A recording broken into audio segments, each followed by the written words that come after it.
What's up, guys? So today's video is going to be us showing you how we built our backlit LED tombstone or Hallow tombstone for our haunt. We're going to go through a full material list as well as a tool list that was required in order to get this project done. And at the end, we'll have a cost breakdown to show you guys how much it cost us to do this.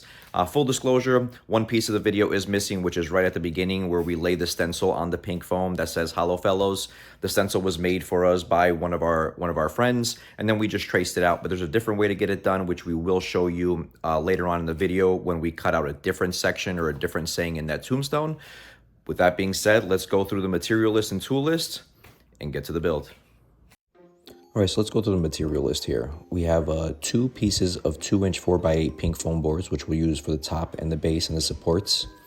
We need one 1-inch 4x8 pink foam board, a tube of liquid nails, 1 waterproof caulk, some painter's tape, blue tape preferably, a stick of Elmer's washable glue, the purple one, a roll of laminate floor underlay, a can of spray foam, a gallon of dry lock, a 4-inch chip brush, 4 spray bottles, a roll of LED lights, 1 400 grit sandpaper block, a pack of plastic masonry staples, a bottle of Gorilla Glue, and your choice of paints.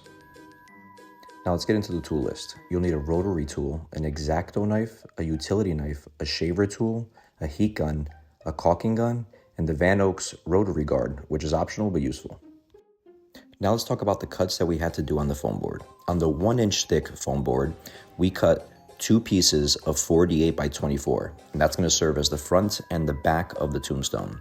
Then we moved on to the 2-inch thick foam board, and we cut it into 2 pieces of 52 by 20 inches each.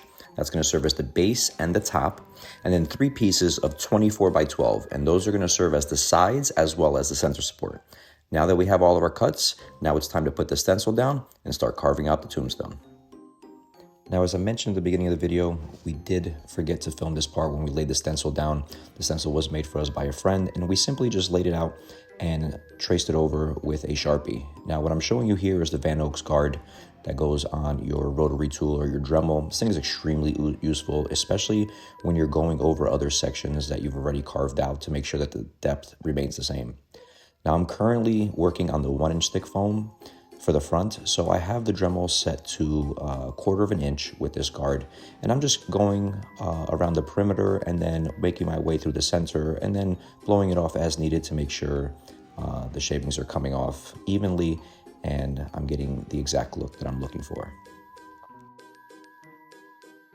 All right, now that we have the letters all chipped out, I'm going to adjust my rotary tool or my Dremel to about 1 inch, which is the thickness of this foam board. And that's because I want to start cutting the opening all the way through the letters so we can get our LED to shine through later on. And that's simply what I'm doing here, just being careful to make sure to keep the opening in the center of the letters, and obviously on the A and the O to make sure that I don't slice it all the way through, because I want to make sure that the center of that letter remains. And this is pretty much what it's going to look like in the end. And you can see here, you can see all the way through, which is where we'll ultimately put that underlayment on and allow the lighting to come through later on. Now I'm just going to go through with some 400 grit sandpaper and just clean up the edges to make sure they're not sharp. Now I'm putting the sides together, and I did have some extra 2-inch foam boards left over, so I cut some small pieces for some additional supports on the sides. I'm just using some liquid nails to put it together, and I'm going to apply some weight on it and let it dry overnight. Now here's the other process you can use to carve out some letters. So I drew a line all the way across to make sure it was even, printed this out on a standard printer, used some of this Elmer's washable glue. It's purple. It's great because once you're done carving, you can wash it off and it'll take away all the residue. Now that the side supports are all dried up, it's time to start putting the tombstone together. We're going to work on the sides here with some liquid nails. We also use some blue painter's tape here just to hold the back to the actual side supports. And then we ended up installing a centerpiece before popping on the front, because when we did put in the front piece, because it's only 1-inch thick, it did bend in the middle, so we added that additional piece. And that's about it. It's coming together. I'm about to put on the bottom. There, guys. Give you another update here. So we went ahead and we painted the inside, the crevice that's open to the inside. We painted that first. And the reason why we did that is because once we put the backer on here, I don't want to end up painting it by mistake. And then obviously then it's not going to be transparent as I need it to be for the light to come through. So we have the inside of the letters all currently painted. And then in here, we started running our LED strip inside. I did cut a hole on each side of the center support there. And now I'm going to line this up along the back and the sides. I'm going to use some blue painter's tape, put the top back on, and just test to see how I like it, and then figure out how many layers of that material we're going to have to put on the back side of this in order to make sure that we don't have the pixels of the LED strip showing through the letters. There, guys, give you another update here. So we went ahead and we painted the inside, the crevice that's open to the inside. We painted that first. And the reason why we did that is because once we put the backer on here, I don't want to end up painting it by mistake. And then obviously then it's not going to be transparent as I need it to be for the light. All right, so here's what we have so far. Again, I may come back and put some pins in this because this tape is just temporary, but this is just to give us an idea as to what it'll look like once I pin these in. And we're going to continue to go through this, line it all up, pop the top on, and test it with the film on the opposite side here of these letters. And we'll see how it looks. All right, so we have the lighting turned on. And if you look inside, you can kind of see the pixels right there. So the goal is gonna be to install this on the back side to see if we can block that from coming through. All right, so right now we're gonna test this out with one sheet of the laminate flooring underlay. And it's starting to look pretty good. You can't see the pixelation there anymore, but it is light out. So what I think we're gonna do is we're gonna go with an additional layer, 2 layers, and I have this extra piece cut out here, and we're just gonna layer it on top of this one, run it all the way across. And I think that even at night then, we'll still get a good amount of light coming through, and also eliminate the pixelation from the LED strip in the back. All right, so we have both sides done now. Line them up pretty much identical. Now what I'm gonna do is I spray foam down below on the interior. I'm just gonna hit the corners on each side before I install this, just to add an additional seal. I'm not gonna do the interior walls there. I may do them there as well. I just won't hit anything that touches the letters. So let's get that done really quick so we can start to put this backing on the letters and then pop the top on.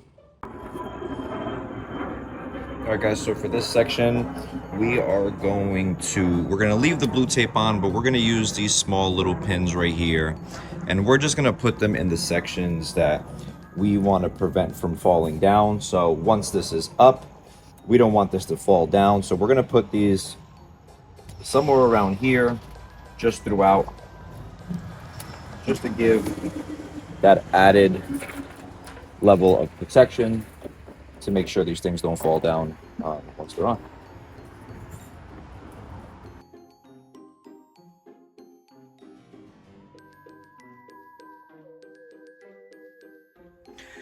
All right, so we went ahead and applied the first layer of film.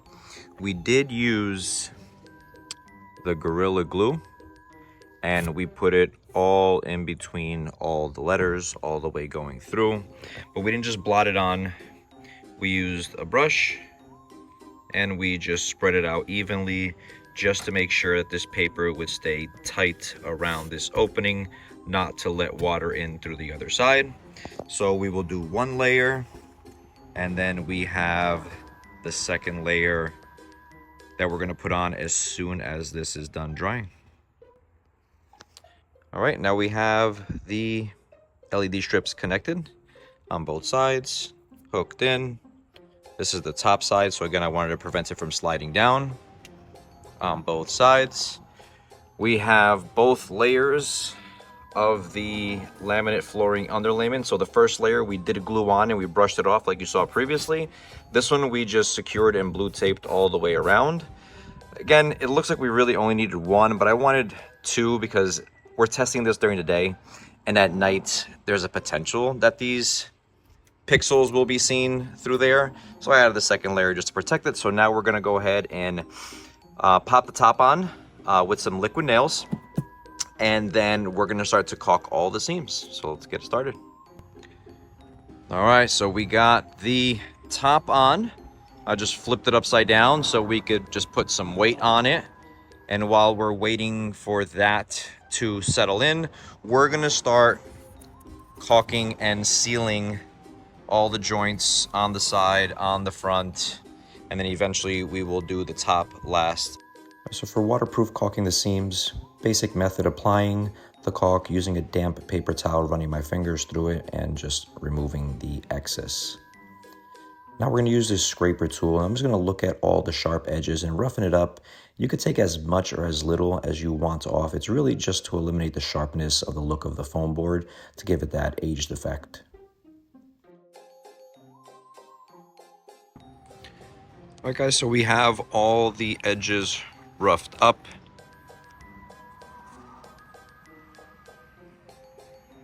All along the sides, the base, and we're gonna continue working on this.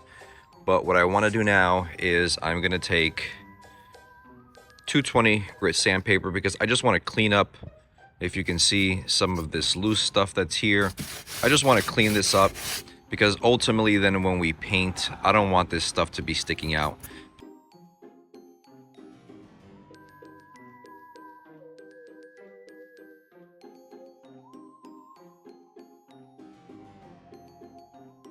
Now I really wanted some cracks in the tombstone, so I took a Sharpie and just drew on some basic cracks.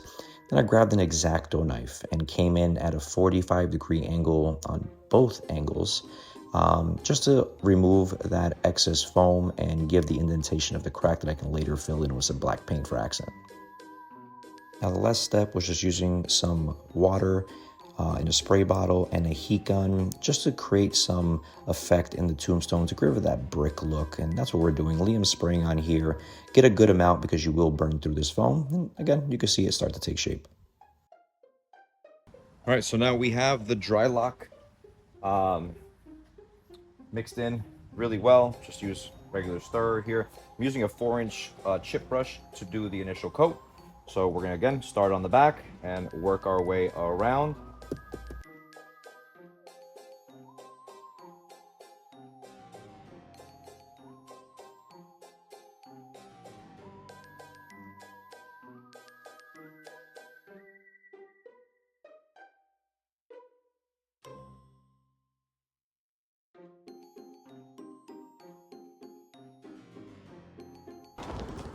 All right guys, so we have the first layer dried on. You can kind of start to see what it looks like once you melt the foam down with the water.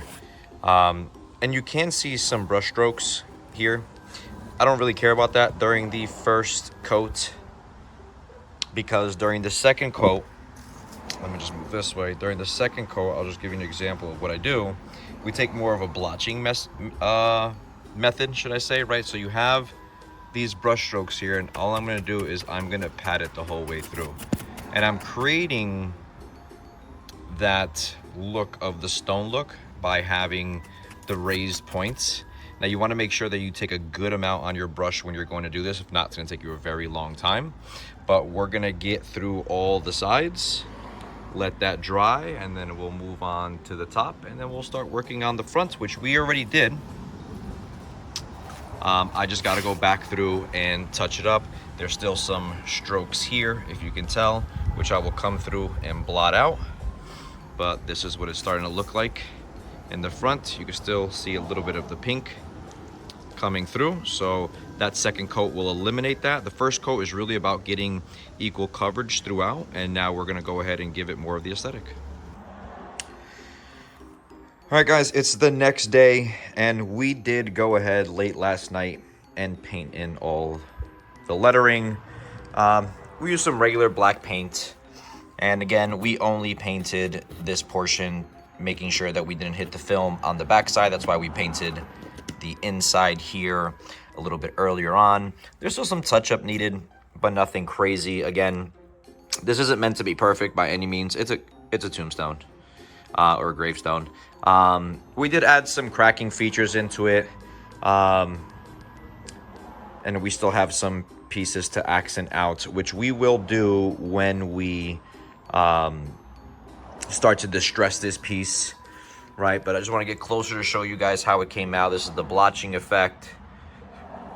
Again, when you're looking up close, you can tell, obviously it's not cement, but it gives that effect on top. All right, all the way around.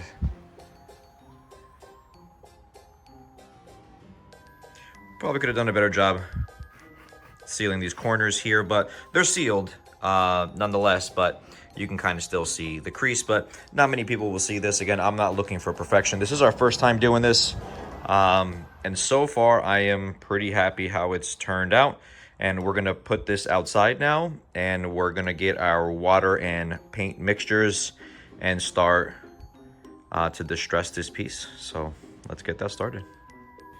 All right, so now we are back outside on grass because we're gonna start to age out this tombstone.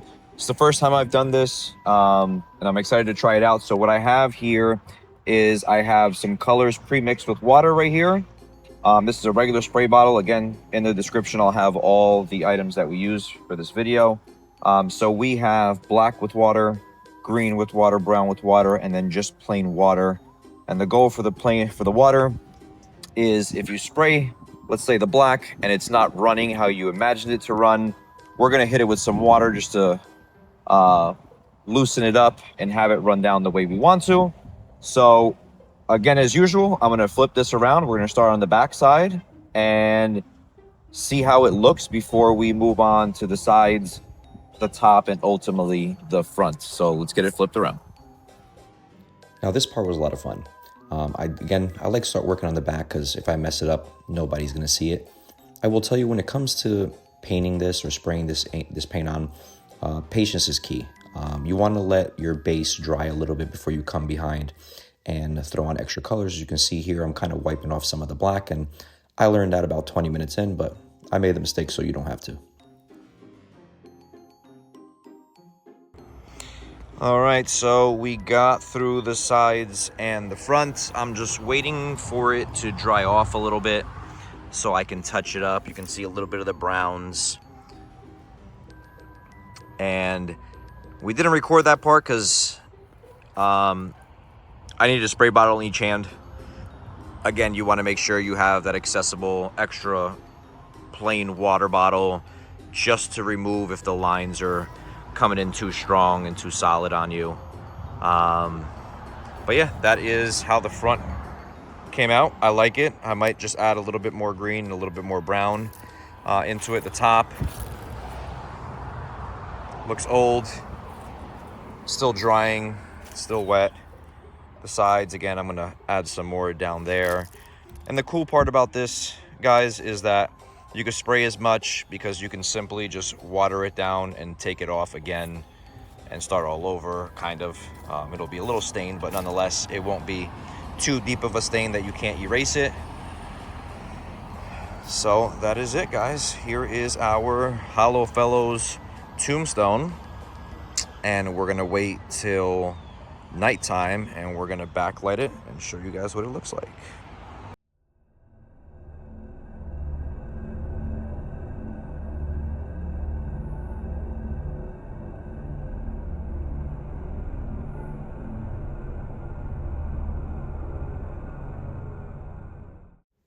All right, so here's what it cost us to do this project. Now, if we had bought everything on the list from the materials perspective, we would have expected to spend about $239.60. But some of this stuff we already had laying around the house. So what we ended up buying was the foam board, both the 1 inch and the 2 inch, the liquid nails, the caulk, the laminate flooring underlay, the masonry staples, and the LED lights, totaling $158.90. So for under $160, we built a fully custom tombstone for our hunt. If you guys enjoyed this video, make sure you guys hit that like button, subscribe to our channel, and give us a comment. And stay tuned for more DIY projects.